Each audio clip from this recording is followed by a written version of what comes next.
Bilirdiniz, qrip qocalmanı sürətləndirir. Mən eşitdim, şok yaşadım.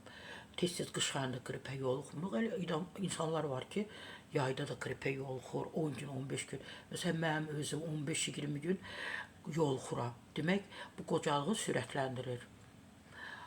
Maraqlıdır. Demək, kəmərləyici dəmirova qarşı peyvənd qocalmanı yavaşlada bilər. Çünki o xroniki iltihabın yaranmasının qarşısını alır. Biraz belə dilim belə şey oldu ki, qrip hara, qocalma harada.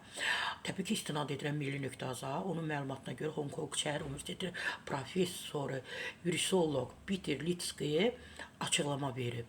Alimlər göstəriblər ki, yaş artdıqca orqanizmdə xroniki iltihab güclənir və qocalma sürətlənir. Peyvənd isə bu prosesi zəiflədə bilər. Litsky qeyd edib ki, qocalma mürəkkəb proses olduğunda peyvəndin dəqiq nə qədər təsir göstərdiyini müəyyən etmək çətindir.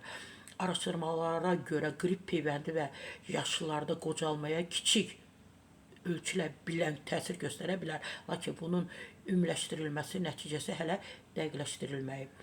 Dəqiqləşdirilməyib, amma artıq belə müzakirə olunur ki, qripin özü qocalmanı sürətləndirən xəstəliklərdən biridir. Çünki doğrudan da o burun axır, boğazda nələrsə əmələ gəlir, sinədə. Yəni bu iltihabların özü qocalmanı sürətləndirir.